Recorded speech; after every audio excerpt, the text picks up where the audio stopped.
Ang ganda ng bubungad sa inyo ng kalsada na to. Tara, rides muna tayo mga guys. Hello, good morning, good morning, good morning everyone. Linggo ngayon kaya masarap liwaliw. Punta tayo ng Tanay Rizal. Kasi sa Tanay Rizal lamang ang pinakamalapit dito na pwedeng mapagbiyahean. At saka maganda talaga ang lugar na ito. Super linis ng kalsada, walang lubak-lubak, walang traffic, puro puno ang kapaligiran, puro green lang ang makikita mo dito. Walang polusyon, fresh air, kumbaga.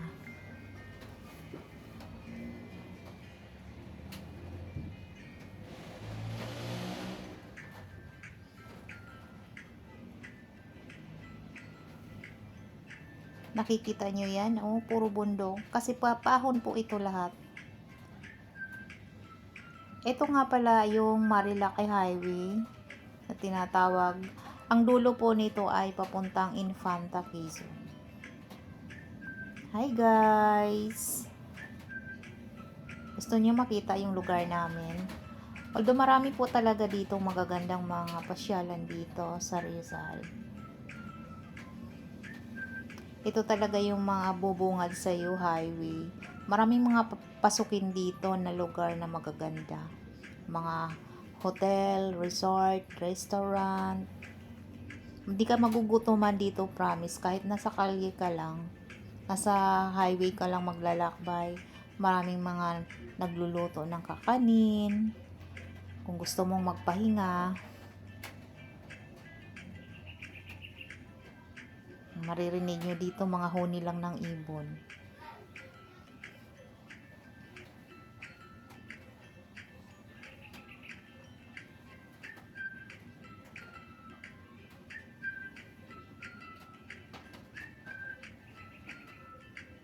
Maraming umaakyat dito pag linggo, maraming mga bikers din ditong umaakyat kasi mas gusto nila yung mga paahon na lugar.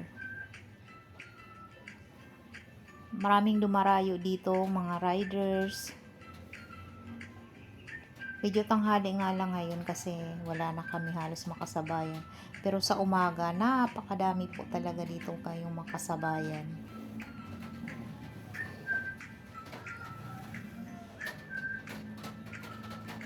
Mayroon po dito mga lugar na mapupuntahan natin. Yung sinasabi nilang lihim na lagusan. Kasi ito yung madalas na pinapakita sa mga vlogger na pinupuntahan nila dito ng lihim na lagusan. Kaya pala siya tinawag na lihim na lagusan kasi nga paglabas mo sa lihim na lagusan, may bubungad talaga sa iyo na napakagandang view. Ang sarap ng buko nila dito. So ngayon nagpahinga kami kasi nga umulan dito. Sarap dito oh. Anong tawag dito? Sudo. Sudo kasi tawag dito sa amin. Wala ko kutsara dito. Yung balat mismo ng buko, yun ang ginagawa ng pangkayod. Parang kutsara na din. Sudo kasi ang tawag dito sa probinsya namin.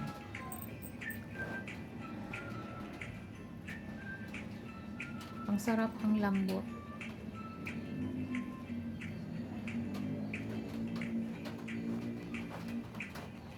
Ito kasi yung tinatawag nilang malauhog.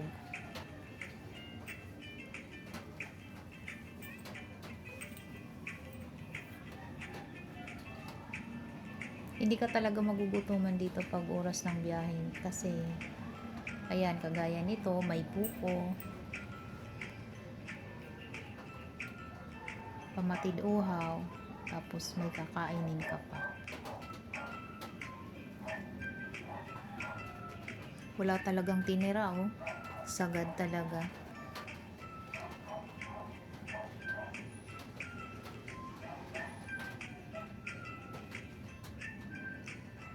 Masarap ang buko nila kahit maliit lang.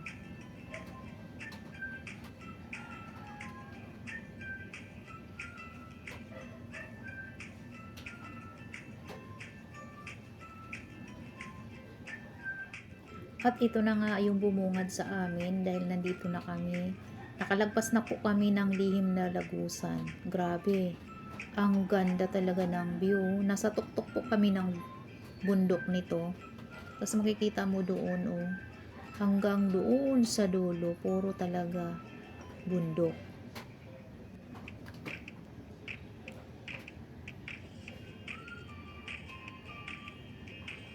Talagang sulit talaga yung rides nyo, tsaka yung mga stress nyo dito. Tanggal talaga. Yan, ganda oh. Super ganda. Talagang pang Instagram.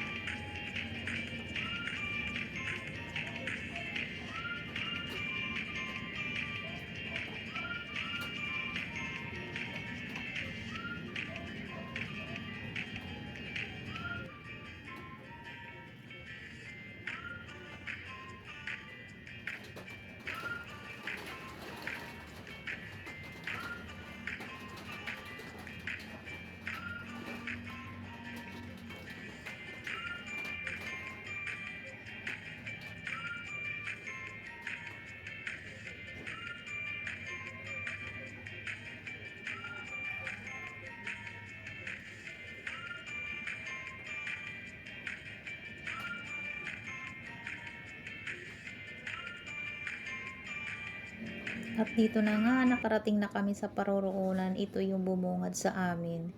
2 aso. Ang babait nila. Hello! Kilala nyo ba kami? Ha? Kami yung mga bisita nyo. Dayo lang kami dito. Hello! Hi vlog! Ang bait naman itong dalawang to. Dapat kasi katatahulin kami kasi nga di naman kami taga rito eh. Pero ito yung bumungad sa amin. Dito nga pala, dito na kami nagkape. Kasi medyo napagod kami. At ang ganda dito, pahingahan no. Galing sila doon no. Ayun. Ang layo nila no. Tapos lang sila, pumunta lang sila dito. Siguro kasi may pagkain kami. At saka ayan oh, chicharon lang pala yung ano namin. Snack. Hello! Wala, ang bait niya oh. Umupo lang talaga siya.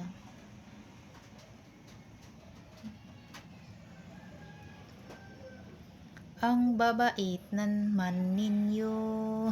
Ang bait nila oh. Hello! Parang may muta ka pa oh. Na-surprise nyo ba kami? Surprise guest ba? Hindi ka nga nakapanghimuta oh. May muta ka pa. Ang babait nila oh. Dapat nga kinakahol kami kasi hindi kami taga rito.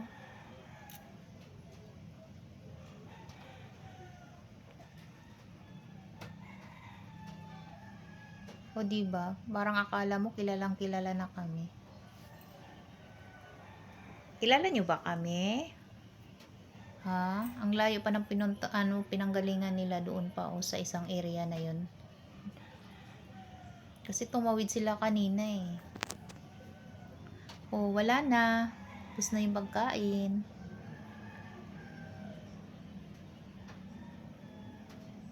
Chuchu, ubos na. Wala na.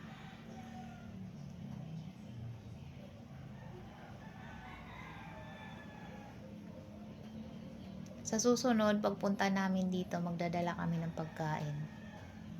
Huwag nyo kaming tatahulin ha. Siguro maaalala nyo kami. Tsaka maligo muna kayo. At ikaw, polka dots.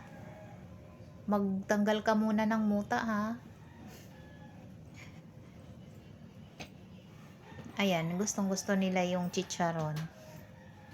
Crunchy crunchy kasi.